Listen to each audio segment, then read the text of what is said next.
നമുക്കിന്ന് easy tasty നല്ല അടിപൊളി കറി നമുക്ക് വീട്ടിൽ തന്നെ വെക്കാം. അതിനായിട്ട് ഇവിടെ എടുത്തിട്ടുള്ളത് കിഴങ്ങ്, പച്ചമുളക്, ചെറിയ കഷ്ണം ഇഞ്ചി, വെളുത്തുള്ളി, ഒരു തക്കാളിയാണ് എടുത്തിട്ടുള്ളത്.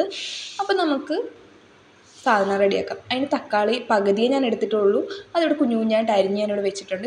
ഒരു കിഴങ്ങ് ഫുൾ എടുത്തിട്ടുണ്ട്. പിന്നെ നമ്മുടെ ഇഞ്ചി, വെളുത്തുള്ളി, പച്ചമുളക് എന്നിവ ഞാൻ ഇതേപോലെ ചതച്ചെടുക്കുന്നുണ്ട്. ഒരു ചുമന്നുള്ളി ഇട്ടിട്ടുണ്ട് കേട്ടോ, ചതച്ചെടുത്തിട്ടുണ്ട്. അതിന് ശേഷം കുക്കർ എടുത്തിട്ട് കുക്കറിലേക്ക് ഞാൻ ഇതേപോലെ അരിഞ്ഞ കിഴങ്ങ് ഇട്ട് കൊടുത്തിട്ടുണ്ട്. കുക്കറോ നിങ്ങളുടെ ഇതിൽ കിഴങ്ങ് എങ്ങനെ വേവിക്കാൻ പറ്റും അത് അങ്ങനത്തെ പാത്രത്തിൽ വേവിച്ചാൽ മതി കേട്ടോ.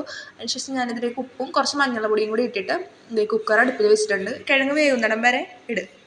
അതിനുശേഷം കിഴങ്ങ് വെന്ത് കഴിഞ്ഞപ്പോൾ അതിൻ്റെ മുകളിൽ കുറച്ച് വെള്ളമൊക്കെ ഉണ്ട്, അത് കളയണ്ട കേട്ടോ. അതിനുശേഷം ഒരു ചീനിച്ചട്ടിയിലേക്ക് എണ്ണ ഒഴിച്ച് കടുവിട്ട് അതിനുശേഷം നമ്മുടെ തക്കാളിയും കൂടി ഇട്ട് കൊടുത്ത് അതിനുശേഷം നമ്മുടെ ചുമന്നുള്ളി, ഇഞ്ചി, പച്ചമുളക്, വെളുത്തുള്ളി നമ്മൾ ചതച്ചിട്ടുണ്ടല്ലോ അത് ഇതേപോലെ ഇതിലേക്ക് ഇട്ട് കൊടുത്തിട്ട് ഒന്ന് നന്നായിട്ട് ഇളക്കി കൊടുക്കുക. അതിനുശേഷം മുളക് പൊടി, മല്ലിപ്പൊടി, മഞ്ഞൾപ്പൊടി, ചിക്കൻ മസാലയാണ് ഞാനിവിടെ എടുത്തിട്ടുള്ളത്. ഗരം മസാല ഉണ്ടെങ്കിൽ അതിട്ടാൽ മതി. അപ്പോൾ ചിക്കൻ മസാല ഇടണ്ട, ഏതെങ്കിലും ഒന്ന് നിങ്ങൾ എടുത്താൽ മതി.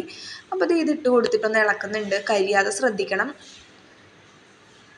അപ്പോൾ ഇത് ഇളക്കി കൊടുക്കുന്നുണ്ട്. അപ്പോൾ ഇതൊന്ന് മണമൊക്കെ വരുന്നുണ്ട്. അപ്പോൾ നമ്മളിത് ആ കിഴങ്ങും അതിൻ്റെ വെള്ളവും കൂടി ഇതിലേക്ക് ഇട്ട് കൊടുത്തിട്ടുണ്ട്. കാണുമ്പോൾ നമ്മളോർക്കും കുറച്ച് വെള്ളം കൂടുതലാണ്, പക്ഷേ അതൊരിക്കലും അല്ല.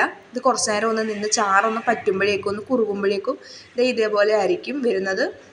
അപ്പോൾ ഇത് ഈസിയായ കറി നമ്മുടെ ഇവിടെ റെഡി ആയിട്ടുണ്ട്. അപ്പോൾ നിങ്ങൾക്ക് വീഡിയോ ഇഷ്ടപ്പെട്ടാൽ ലൈക്ക് ചെയ്യാനും ഷെയർ ചെയ്യാനും സബ്സ്ക്രൈബ് ചെയ്യാനും മറക്കരുത്. അടുത്ത വീഡിയോ ആയിട്ട് വീണ്ടും കാണാം.